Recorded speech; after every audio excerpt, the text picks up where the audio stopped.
Hello there. Today I wanted to talk to all my friends about um, something that seems to bother one of my brothers a lot, and that is evolution and whether or not evolution ought to be taught in the public schools.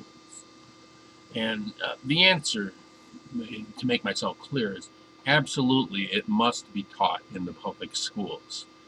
The people who oppose this have been around for a long time. It's primarily the fundamentalist Christians who follow the literal interpretation of the Bible.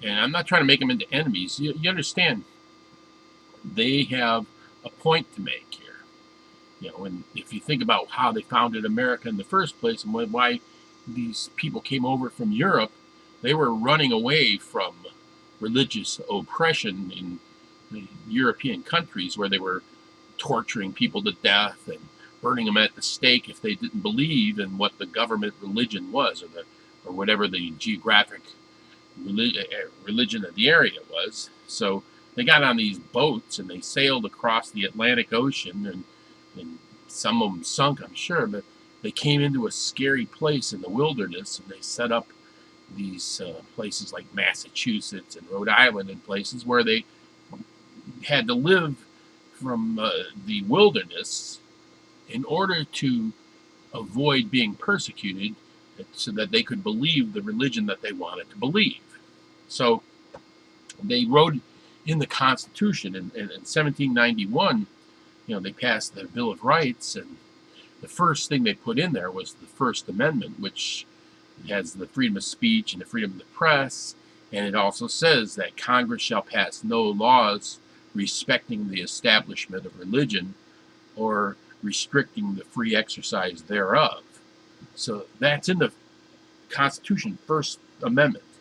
And now they go into these schools. In 1848, Darwin come up with evolution, and they had a big fight about it already in the early 1900s with the Scopes trial. And today they teach evolution in the science classes in the schools, usually starting around fifth grade. And the problem that these people have is that they believe that, according to the Bible, God created man in his image and likeness, and that he created the entire universe in 6 days, except for women, which was an aftermarket product. And they believe this, and they've added up from the age of Adam to Jesus, and then added on the 2,000 years since then. And their addition says that the world, according to the Bible, is only about 5,000 years old. They truly believe that. And now they have to send their children to school by law, so that their children go into these science classes and they're taught something that their religion does not believe in. And the government says they have to send their kids to these schools. So I can see why they have a gripe a little bit. So, there is a compromise available, of course, a couple of them.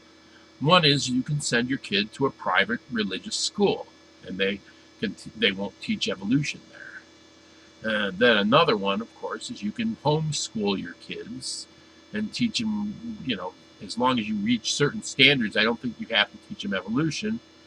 But, if you don't have the resources for a private school or homeschooling, then you have to send your kids to the government public schools. And they're going to be taught something that your religion doesn't believe in. So I see what the gripe is about. But what you can do instead is they should allow those kids, if their parents don't think that they ought to learn that, to not take science. They can go to the library and read the Bible during science class if they want. I mean, maybe they should allow that. That's a compromise, because it does go against their religion. But the thing I don't like is that they're making an effort now to change the curriculum in many schools so that they won't teach evolution at all, or they're going to teach a phony baloney science theory that they call creationism. Now, we can't allow that to happen, because science is an important thing for people to learn in school. It's a rational way of observing the natural world, and it has been the probably the greatest boon for the human race, more than religion, more than politics. We gain great benefit as a species because we follow a scientific method.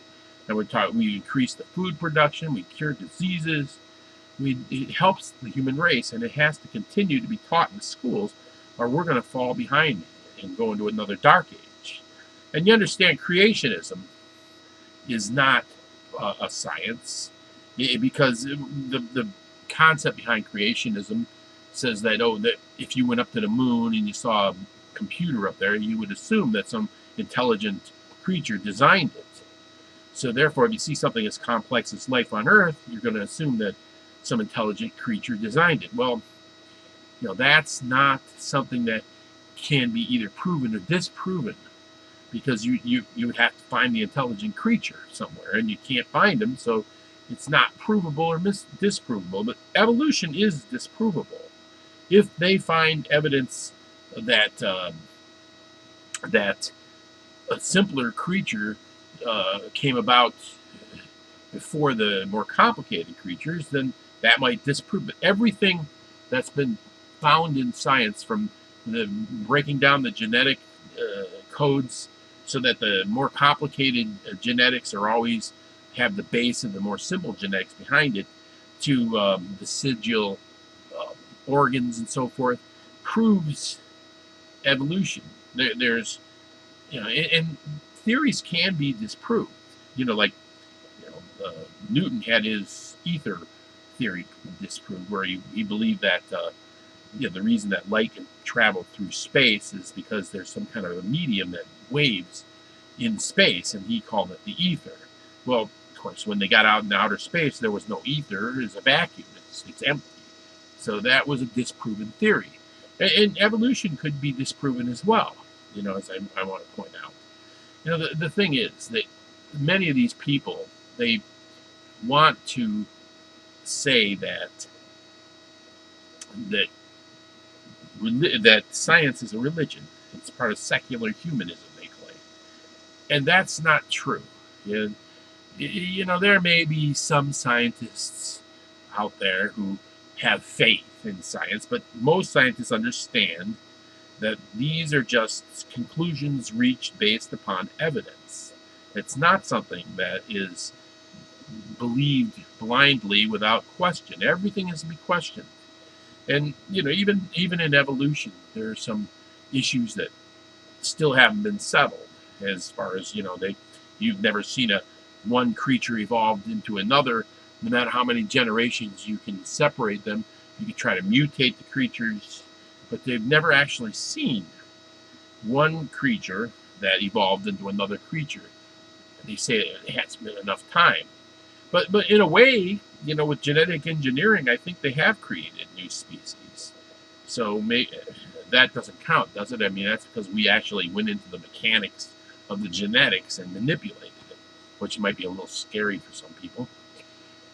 But my point is that we cannot allow the people who believe in the fundamentalist Christian belief to adulterate our science classes with non-scientific theories, because we're not just teaching evolution when they teach evolution. They're teaching a way of thinking about the natural universe, which is a way to rationally view evidence. You cannot accept anything on faith, and it's not. And everything that can, they don't take things in science as something that we can assume, and it sounds like a good idea, therefore we're going to go with it. What they want to do is they want to rationally conclude things based on a series of hypotheses. You cannot just throw out a premise and then, like my cow moo theory. I have a cow moo theory that says that the reasons a cow goes moo is because they know that people can hear them, and they're saying when they go moo, I know people can hear me. Well, they say, well, all you gotta do is put a tape recorder out in the field and go away and see if they moo when you're not there. And they moo. Well, then say, well, see, that disproves it. But see, what I would say is that, well, yeah, the cow knows that you put a tape recorder out there. See, In other words, if you create a concept that cannot be disproven, then that's not really something that is concluded from the evidence. It's something that is a theoretical idea, and it can be used in philosophy, but it certainly can't be used in science. It has to be evidence that, I mean, it has to be a conclusion that is derived from the evidence, not derived from something that can be outside the evidence. So that's kind of the point that I'm making there.